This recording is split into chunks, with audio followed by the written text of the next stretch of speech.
ನಮಸ್ಕಾರ. ದೈವ ಮಾಹಿತಿ ಚಾನಲ್ಗೆ ಸ್ವಾಗತ. ಇವತ್ತಿನ ವಿಡಿಯೋದಲ್ಲಿ ಮನೆಯ ಅಭಿವೃದ್ಧಿ ಆಗದಿರಲು ಕಾರಣವೇನು ಏನೋ ಮಾಹಿತಿಯನ್ನು ಇವತ್ತಿನ ವಿಡಿಯೋದಲ್ಲಿ ತಿಳಿಸ್ಕೊಡ್ತಾ ಇದ್ದೀನಿ. ಅದಕ್ಕೂ ಮುಂಚೆ ನೀವಿನ್ನು ನಮ್ಮ ದೈವ ಮಾಹಿತಿ ಚಾನಲ್ನ ಸಬ್ಸ್ಕ್ರೈಬ್ ಮಾಡಿಲ್ಲ ಅಂದರೆ ಕೂಡಲೇ ಸಬ್ಸ್ಕ್ರೈಬ್ ಮಾಡಿಕೊಳ್ಳಿ. ನಾವು ನೀಡುವ ಎಲ್ಲ ಮಾಹಿತಿಗಳು ನಿಮ್ಮ ಮೊಬೈಲಿಗೆ ಬರುತ್ತೆ. ಮನೆಯ ಅಭಿವೃದ್ಧಿ ಆಗದಿರಲು ಬಹುಮುಖ್ಯ ಕಾರಣಗಳೇನು? ನಾವು ಎಲ್ಲೇ ಹೋಗಿರಲಿ, ಎಷ್ಟೇ ವೈಭವಯುತ ಸ್ಥಾನದಲ್ಲಿ ಕಳೆದರೂ ಅತ್ಯಂತ ಸಂತೋಷ ಮತ್ತು ನೆಮ್ಮದಿ ಒಟ್ಟಿಗೆ ಸಿಗುವ ಸ್ಥಾನವೆಂದರೆ ಅದು ನಮ್ಮ ಮನೆ. ಎಷ್ಟೇ ಕಷ್ಟಪಟ್ಟು ದುಡಿದರೂ ಮನೆ ಏಳಿಗೆ ಆಗ್ತಿಲ್ಲ, ಅಭಿವೃದ್ಧಿ ಆಗ್ತಿಲ್ಲ ಎಂದು ಚಿಂತೆ ಮಾಡುವವರು ಈ ವಿಷಯವನ್ನು ತಿಳಿದುಕೊಳ್ಳಿ. ಹಾಗೆ ಈ ತಪ್ಪುಗಳನ್ನು ಯಾವತ್ತಿಗೂ ಮಾಡಬೇಡಿ.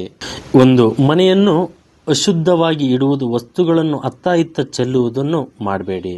2, ಹೊತ್ತು ಮುಳುಗಿ ಕತ್ತಲಾದರೂ ಮನೆಯ ದೀಪ ಹಚ್ಚದೆ ಕತ್ತಲಲ್ಲಿ ಇಡುವುದು, ದೇವರ ಮುಂದೆ ದೀಪ ಹಚ್ಚದೆ ಇರುವುದು, ಹೀಗೆ ಮಾಡೋದ್ರಿಂದ ಮನೆಯಲ್ಲಿ ನಕಾರಾತ್ಮಕ ವಾತಾವರಣ ಉಂಟಾಗ್ತದೆ. ಹಾಗೆ ದಿನನಿತ್ಯ ಸ್ನಾನ ಮಾಡದೆ ಹಾಗೆ ಇರೋದು, ಕೊಳಕು ಮತ್ತು ಹರಿದ ಬಟ್ಟೆಗಳನ್ನ ಧರಿಸೋದು. 4, ಸದಾ ಬೇರೆಯವರಿಂದ ಅಥವಾ ಬೇರೆಯವರ ಮನೆಯಿಂದ ಏನಾದರೂ ಸಾಲ ತೆಗೆದುಕೊಳ್ಳೋದು. ಹಾಗೆ 5, ಮುರಿದ ಬಾಚಣಿಕೆಯಿಂದ ತಲೆ ಬಾಚಿಕೊಳ್ಳೋದು. 6, ಮನೆಯ ಮುಂದೆ ಚಪ್ಪಲಿಯನ್ನ ಬರಲು ಹಾಕಿ ಹಾಗೆ ಬಿಡೋದು. 7, ಯಾವಾಗಲೂ ಮನೆಯಲ್ಲಿ ಸಣ್ಣ ಪುಟ್ಟ ವಿಷಯಗಳಿಗೆ ಜಗಳವಾಡೋದು.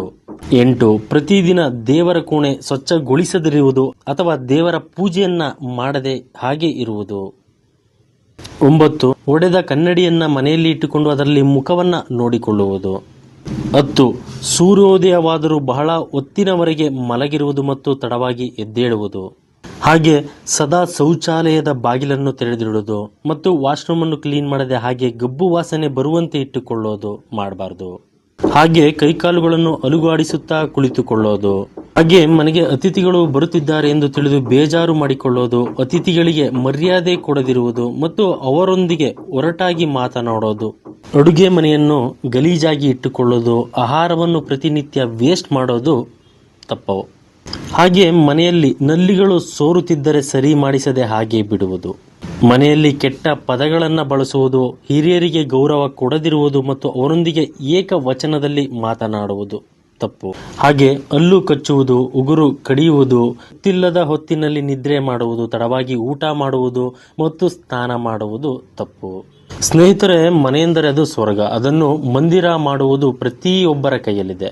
ಈ ಮೇಲಿನ ಲಕ್ಷಣಗಳನ್ನು ಹೊಂದಿರುವವರು ಆದಷ್ಟು ನಿಮ್ಮನ್ನು ಸುಧಾರಿಸಿಕೊಳ್ಳಲು ಪ್ರಯತ್ನಿಸಿ ಮತ್ತು ಸುಖವಾದ ಜೀವನವನ್ನು ಸಾಗಿಸಿ.